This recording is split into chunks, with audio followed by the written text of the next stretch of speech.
Some backed by dark money from special interests with no ties to Illinois. Tonight we get to the point, explaining what you're seeing and why. From Chicago's very own, with WGN political editor Taman Bradley, this is The Point. Good evening. Just about 3 weeks before Election Day, campaign 2026 has taken a nasty turn. The candidates and special interest groups have ratcheted up their attacks.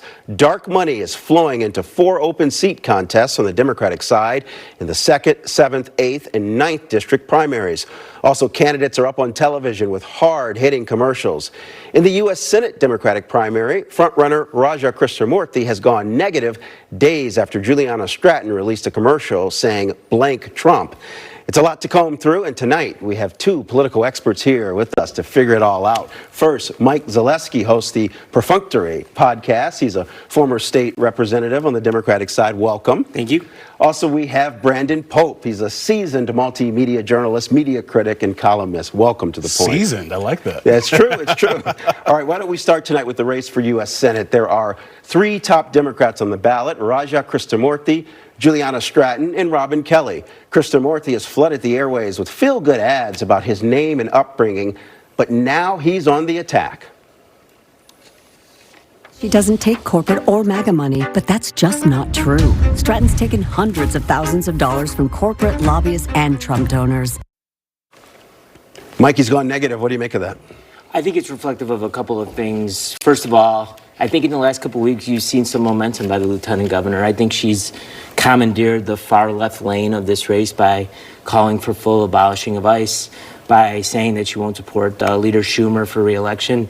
And when it's this late in the game and you start to see momentum, I think it's natural that you start to see negative ads like that. And I think it's a little reflective of a tightening. And, you know, I think from this point forward, you're going to start to see even more of that kind of advertising. Let's talk about some more of the ads. Juliana Stratton and her supporters are out on the attack. They're attacking from all angles. Stratton raised eyebrows with her campaign's first TV commercial last week.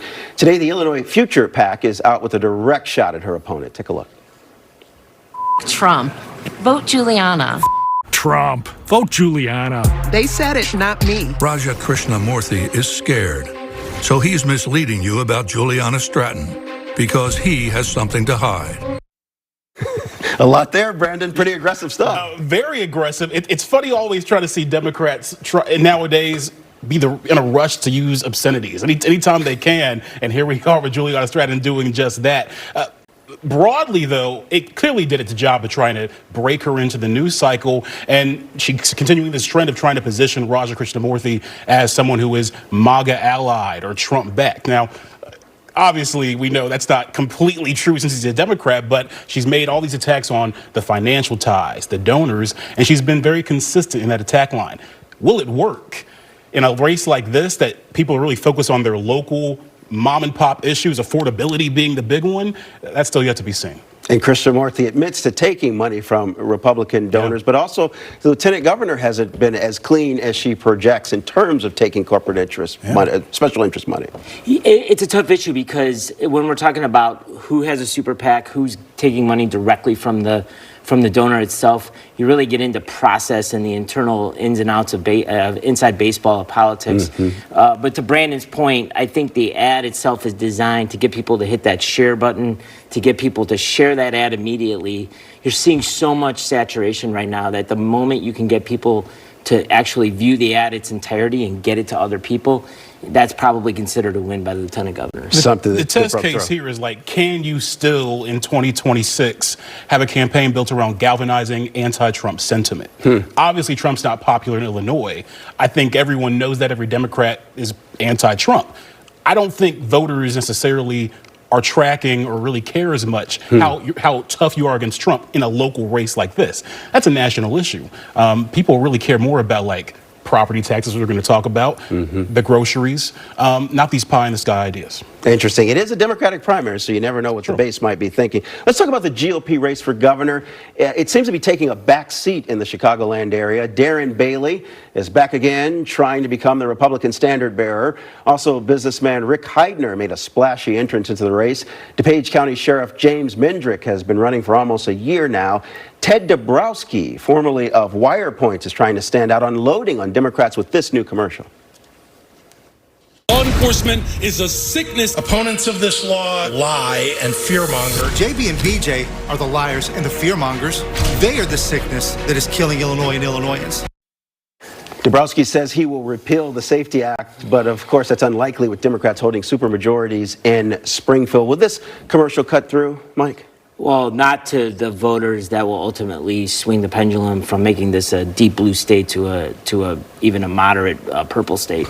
That is regrettably for the Republican Party, they're dealing with such niche issues like the SAFETY Act passage from a few years ago and whether repeal is even possible, that I really think it's difficult for them to penetrate beyond what we talked about earlier in that massive U.S. Senate race. And Brandon, I want to talk about the super PAC activity because I know you've been covering that, the congressional contest, those super PAC. AIPAC is spending big to boost Laura Fine in 9, Melissa Conyers-Ervin in 7, Donna Miller in 2. You also have a crypto PAC and AI PACs playing. So what do you guys make of the dark money that is starting to flow in? Yeah, I mean, that's been a campaign issue that so many generations have had to deal with over and over. With this one, I think it really depends on the race, whether it's going to cut through or not. Illinois 9 is an area where with Laura Fine, you have more college-educated voters there who are probably more in tune with what AIPAC even is, right? But in an Illinois... Pro-Israel group. Exactly. More activist-backed and things like that. Whereas Illinois 2 may not be the case. AIPAC, I don't think is going to cut through as much. So I think it's interesting seeing how those attacks are being lobbied, but may not fit the actual demographic in the area of where those races are happening. Laura Fine and Daniel Biss are really going at each other in the crowded 9th District race. Here's a super PAC spot followed by a Biss commercial. Daniel Biss, always running for something, willing to say anything to get elected. Do you take donations from Trump supporters? Laura Fine's campaign is bankrolled by MAGA donors and hard-right groups. That super PAC points to Biss constantly seeking higher office, and Biss is slamming Fine for taking money from GOP donors. Does any of this matter to voters, Mike? Well, what's interesting about that particular race and those particular ads is those candidates in that district agree on 99.5% of the issues. There is such de minimis amount of disagreement among those candidates that when that occurs and there's that much need to differentiate yourselves, you get into those types of ads where a visual of Senator Fine raising a sign is the only thing that can really attempt to cut through the noise. Whether it does or not, I'm really not too sure at this moment. No. Ultimately, people wanting AIPAC money out of these races, I think that's just a more highbrow level issue than what voters are asking for. I look at it like the New Jersey race for governor with Mikey Sherrill. And I think New Jersey got a lot of similarities to Illinois. And she was AIPAC backed. But she ran a laser-focused campaign on crime and affordability. Crime and affordability, and the AIPAC stuff didn't matter. And coincidentally, when you look at these races, everyone that is, calling out AIPAC money, they're losing. Yeah, they're not the ones in the lead. Let's quickly turn to the Cook County Assessors Contest. Fritz Kagi is a two-term incumbent. Patrick Hines is challenging. He's backed by the Cook County Democratic Party, and here is their messaging. The assessment of Fritz Kagi's own home has gone down, while many residents have seen their assessments go up. County Assessor candidate Pat Hines took over $40,000 from donors to Donald Trump and his MAGA allies. Thoughts here. Again, Trump is an issue in this contest when we know that the property tax bills came out late and a lot of people were unhappy with how the south and west sides of Chicago were assessed, for example. The connected tissue between, again, the Trump attack and what your property tax bill is, I think, to Brandon's point, in that moment is pretty thin. Yeah, I think people genuinely really are frustrated with property taxes right now. I think that's manifesting itself both in the president's race, Cook County president's race, and in the assessor's race. The degree to which these ads can get the voter to assign blame to those particular office holders will be the key to whether they how those races shake out. Do you think Preckwinkle's in trouble? I think they both. You may have a better No, go ahead. What do you think? This is the closest sign I think we've seen in a while of Preckwinkle being in trouble here. I still think that at the end of the day, black and brown voters are going to be powering her through this, but it should be a warning sign for sure for her, depending on how this goes. But Brendan Riley, he's been running surgically here and has been consistent Yeah. in what he's attacking, and the tone is consistent and voters' concerns are consistent. Is President Winslow getting stale? Is the messaging and her run? We saw the property tax bills. Those are disproportionately impacting her voters, South and West Side voters, right? All right, gentlemen, we're going to take a 60-second break, and we'll hear more from you in a moment.